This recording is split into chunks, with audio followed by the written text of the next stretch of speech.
Hey there and welcome back to We Are Austin's Medicare Mondays with Mackenzie. This is our monthly series with licensed Medicare agent Mackenzie Anderson from Premier Medicare Solutions. And this morning, she's here to help educate and navigate the Part B Medicare General Enrollment period. Mackenzie, good morning. It's great to see you. Welcome back. Thanks for having me, Trevor. It's always good to see you. Yes, we love these informative Mondays. They're so good. This can be such a complicated task. In our conversations over the past several months, I really have learned how valuable it is to have somebody like you in their corner. Let's tell the folks at home a little bit more about what you do and the services you provide. So I help people with Medicare. I have a license with the state of Texas, and it's really my job to help educate the public and educate the person about what their options are.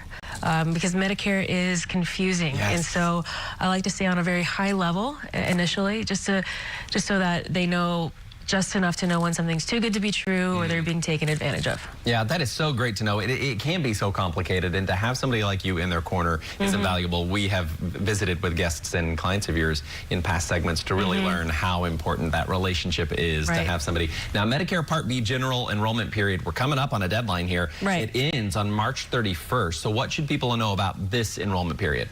So the Part B General Enrollment Period is for those who were unable to enroll in Part B when they were first eligible, such as if they gained eligibility 24 months after they had received their Social Security disability, or turning 65, or working. And so as long as they apply by March 31st, their Part B should start on April 1st. Oh, nice. That's great to know. So is this also an opportunity for anybody that may be having issues with their plan to kind of make changes in that time frame as well? So for those who get their Part B through this Part B General Enrollment Period, that also ushers in another enrollment period called a special election period. Oh, okay. And so once their Part B starts on April 1st, then they have 2 months to make a change or get a plan if they would like. That's great to know. Now, we chatted a little bit before, something I wasn't aware of. You mentioned that there could be penalties for people that didn't enroll in Part B last year, but then do take advantage of this general election period. Tell me more about that. Right. And it doesn't even have to be from last year. It could be at any point in their life. So yes, there are penalties if you did not sign up for Part B when you were first eligible, or if you didn't have what's called creditable coverage. Now, Medicare defines creditable coverage as something that pays what Medicare pays or meets the Medicare standard minimum. So a lot of us are self-employed, like myself, or work for small businesses, and they may not have access to an employer health plan.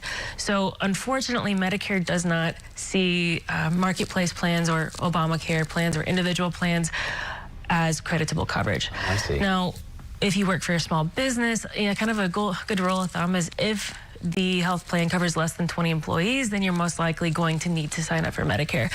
But my advice is talk to HR, ask them, hey, when I'm turning 65, do I need to sign up for Medicare in order to stay on this plan and to continue to receive these benefits? Excellent. That is great advice and good to know for sure. So what's kind of coming up next? You also have a podcast where you get to dive into, I love our segments, but your podcast gives a little more time to really explore these topics. Tell us about what's coming up. Right. So this coming Friday, we're taking a break from the interviews and we're talking about Original Medicare, which is Part A and Part B.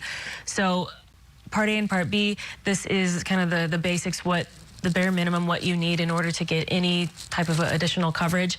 So it's interesting. And you can get it anywhere where you find your podcasts. I love that. It is interesting, also informative and really important. And it's the kind of knowledge you feel like you didn't know you needed until you need it. Right, exactly. So it's good to have that in your back pocket for sure. Now, one of my favorite parts about our conversations is how much does it cost for your services? So nothing. There's nothing. And because if we help somebody enroll into a plan, we get compensated by the carriers. So per contract, we are not allowed to charge. Now, people still do, so be sure to look out for that, because there will be somebody that will help you out.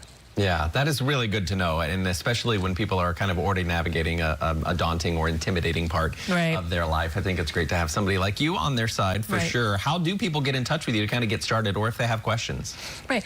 You can give me a call at 512-599-9520.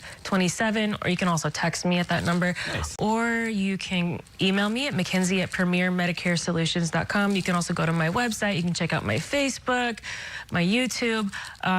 Also, if they want to look at our past interviews, they're all on my website. Nice. So get a daily dose of Trevor and Mackenzie. Yeah, I love that. Our wonderful Mondays with Mackenzie, which Yes. is so informative. Thank you for being here. Of And course, don't forget thank to you. take advantage of that great podcast that's coming out this Friday as well with Mackenzie. It's another great resource for you to learn about. Thanks for the service you're providing to our course. community. Great to see you. We'll see you on next Mondays with Mackenzie. Yeah, I can't wait. All righty. We'll see you on the other side of this break, though. We'll be right back.